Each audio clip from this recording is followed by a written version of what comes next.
Grace and peace to you from the one who was and who is to come. Amen. When you're dating somebody, you get to that place in your relationship where you need to do the dreaded thing, and sometimes this happens at the holidays. That is, you need to meet the parents. It's with fear and trembling sometimes. And what I love is the way that if you're dating somebody or you're with someone, you need to sort of prepare them. Right, so we're gonna meet my parents, and let me tell you about some things you can't talk about.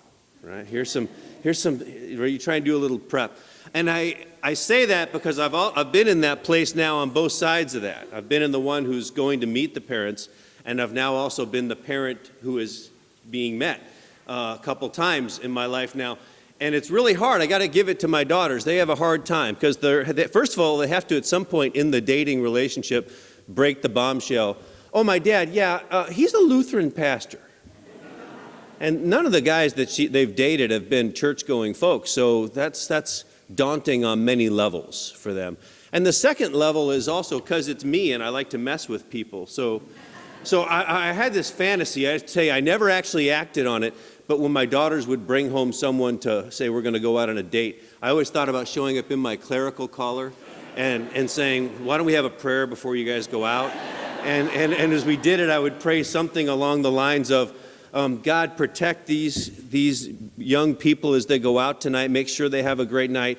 And if this young man has any intentions towards my daughter that are untoward, may you smite him and make things fall off of him. And anyway, so that I never did it, but I threatened them, and they lived with that threat for a long time. I did, when I met Naomi's current boyfriend, whose name is Luke, listen, maybe unwisely, to my wife, Ivy. She said, oh, when you meet him, you should say this, and I did. I said, hello, Luke, I am her father. Which his response was great. He said, yeah, that was funny when I was 6, too. Yeah. So why am I talking about meeting parents? Because I want to meet Jesus' parents with us today. I want to take a look at these two people that oftentimes we just sort of move past. I love that we had a moment to hear from both. We heard about Joseph in the reading of the gospel today, and then we heard about Mary in terms of the song, the Magnificat, and the dance that Leanna gave for us today. I think that it's important to understand that Jesus doesn't just pop out of nowhere, but his parents had a lot to do with who he is. So let's take a look at Joseph. Matthew wants us to see Joseph in light of the Joseph of ancient times, the dreamer, the one that saved his family from ruin by being able to be at the right place at the right time and then to extend mercy to his brothers who had sold him into bondage. And it says that this Joseph, the one that is going to raise Jesus, is a righteous man. The word righteous there is tzedakah. It's one of my favorite words, tzedakah. It means the same thing as justice. It means the same thing. Righteousness and justice are the same word there. It means when things are going the way that they should. He was, to use a more modern word, maybe a little bit more modern, one that you might know, he was a mensch. Right? He was someone who just had that quality of spirit that it was a quiet confidence. You knew that he would do the right thing. And that's who he is when we meet him. You see, he's just learned an inconvenient truth about his fiancée.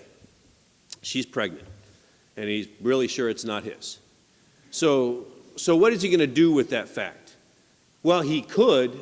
Option A that was available to him was he could publicly shame her. She might even be killed as a result of that. That was legal. To do that to a woman. Instead, he decides he's going to go with option B, which is let's figure out a way to quietly end this relationship, have her have no disgrace. Maybe she should go live with cousin Elizabeth. Right? Maybe she should go do something else to put her away. He was devising his plan about how to make this have the least amount of impact on her. And instead, he gets visited by an angel. And the angel says, I got a plan C. Plan C, take her as your wife. Listen to the Twitter feed go off about what a family of ill repute you are. Let your reputation take a nosedive. because this one that's going to be your son is going to be the one that's going to save the people from their brokenness. And Joseph does it. That's the part of the story that is just so utterly amazing.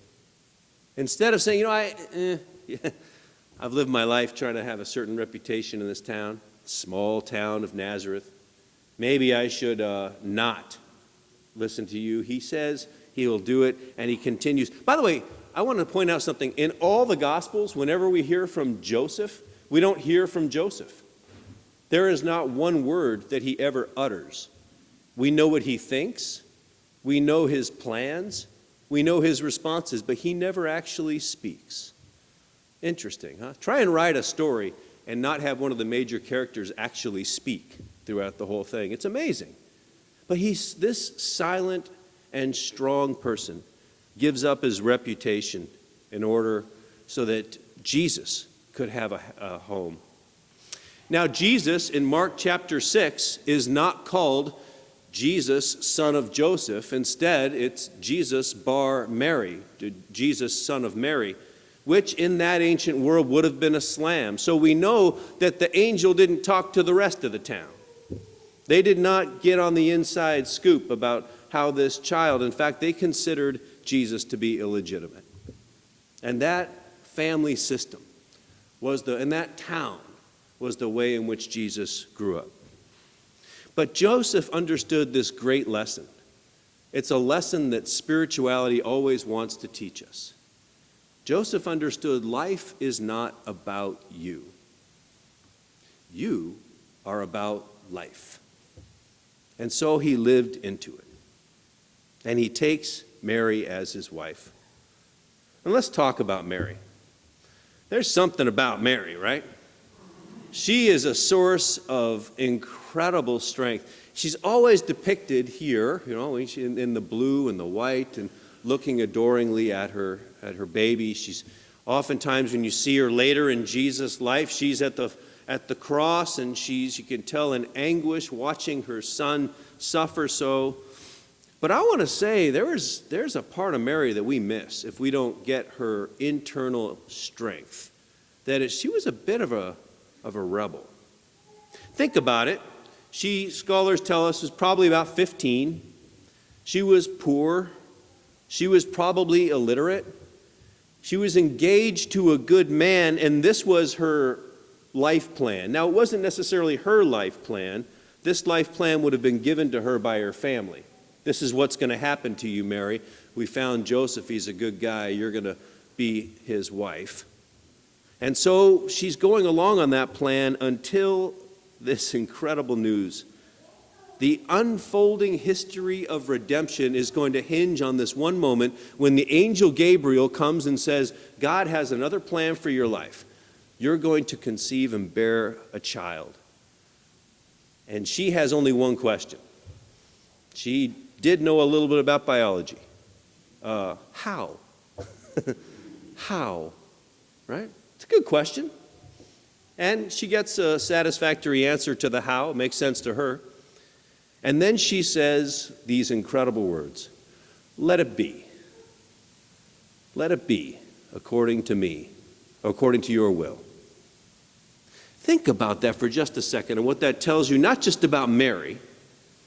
Think of the courage of a 15-year-old poor woman in the first century to say, yeah, I'll take on having a scandal, a baby without a husband. I'll do that. Think about what it says about God, that all of redemption's history is going to hinge on the yes of a 15-year-old girl. In some ways, how could it be anything other, right? Who else would say yes to such a thing? You had to get them at the right age. You know, at 15, you're ready to do about anything. You're invincible. And so was Mary. Mary had not lost. She'd not been jaded yet. She had that sense of, okay, if this is my new life plan, let it be. And then she sings the song that we heard Donna sing just a minute ago. It's an echo of another song from another Mary, Miriam, way back in history. singing about deliverance. My soul proclaims your greatness. Why? Because you have lifted the lowly up and you have cast down the proud. You have scattered the proud in the imagination of their hearts, and you've sent the rich empty away. We're talking about revolution, brothers and sisters. She sees in what Jesus means that God would come to her and give birth to this one, the complete upending of all the social structures that keep people in bondage, all the isms that keep people from being who they were created to be, all the oppressive power grabs and money grabs that exist in our world are ultimately rendered as futile because of saying yes by this 15-year-old girl. She says, let it be. This is why people throughout the ages have loved her. It's especially why people who are poor or who are oppressed throughout the ages have loved her. This last Monday was December the 12th, which is the feast day of Our Lady of Guadalupe. If you are at all connected with the Mexican culture, you know this is a big day. It's a huge day. The story is also very important. Juan Diego, a peasant person, went out to the hillside and he saw this apparition of the Virgin. He came back, but when he saw her, first of all, I want to say something. She had dark skin, as opposed to all the depictions he had seen in the stained glass of Mary with light skin. And he comes back to tell the bishop, Bishop, I've seen Our Lady. And the bishop says, no, you didn't. Why? Because there's a chain of command here. If Our Lady was going to appear to anybody around here, it would be me. That's what he said, right? And so he said, you would have to bring me proof. He goes back to that same hillside, and there she is again, and she speaks to him in his indigenous language and says, see all these flowers, all these roses that have bloomed out of season, collect them up in your shawl, and you take it back to the bishop and show him all of these flowers, and when you do, he will know that the Virgin appeared to you. So he does, he gathers up all of these flowers, and he goes and he opens up his cloak, and when he does, you see the image of Our Lady of Guadalupe that you see so prominently around has now been fastened, painted to his cloak, which hangs to this day in the Basilica of Our Lady of Guadalupe in Mexico City. The story is not just about the miracle of the imprinting of a cloak. The story is about God reaching to people from the bottom up and how Mary appears to people on the margins. This is why in Mexico you can say what you want about several saints. You can even say what you want a little bit about Jesus, but do not say anything sideways about Mary. You take your life in your hands if you want to criticize Mary. Nicholas Kristof wrote a book called Half the Sky. In it, he tells us that just looking at sociologically, if you take a look at all the different programs that have tried to help people who are in poverty throughout all the world of the modern era, almost without exception, the most effective ones are the ones that empower women, the ones in which women's education and women's business are funded. The highest rate of success and the highest rate of return on investment, the highest rate of people who repay loans. If you want to change the world, just as it was in the first century is true as right now, you need to empower women and girls around the world, especially in places in which they have no education and no voice. That's the key. But God knew that way back when. So what do we learn from Jesus' parents? From Mom, courage in the face of adversity, commitment to social justice, faith in God's presence despite the odds. From Dad, strength to stand up for others, grace to accept people as they are, and openness to divine dreams. Jesus didn't appear out of nowhere, but he was a person who actually had great parents. And he was raised with a great tradition, a strong faith tradition. And he was part of a community that struggled with the excesses of empire. We hear this echoed as the story we'll be reading on Saturday night. You don't make a 90-mile walk when you're 9 months pregnant, unless you live in an oppressed community. Christmas in 2016, what an amazing time to be the church. Seriously, what a time to be the church. There is a story that I loved recently. In the face of the suggested registration of all Muslims, some people in Washington, D.C. got together, Christians, Muslims, Jews, and Buddhists, and they stood in front of what's called our nation's mosque and signed up that they would be the first to register as Muslims. Think about what that means when people of other faiths are willing to say, if there's going to be a count, you better count me. That's the spirit of Mary. That's the spirit of Joseph. Or the new historic alliance that has happened between American Jewish Committee and the Islamic Society of North America to form what's called the Muslim Jewish Advisory Committee, because they see there needs to be a coordinated strategy to address anti-Muslim and anti-Semitism in the United States at this time. In the face of oppression and adversity, or even the suggestion, people of faiths getting together and saying, I will be counted amongst those who prize tolerance and inclusion above all things. That's what Mary would do. That's what Joseph would do.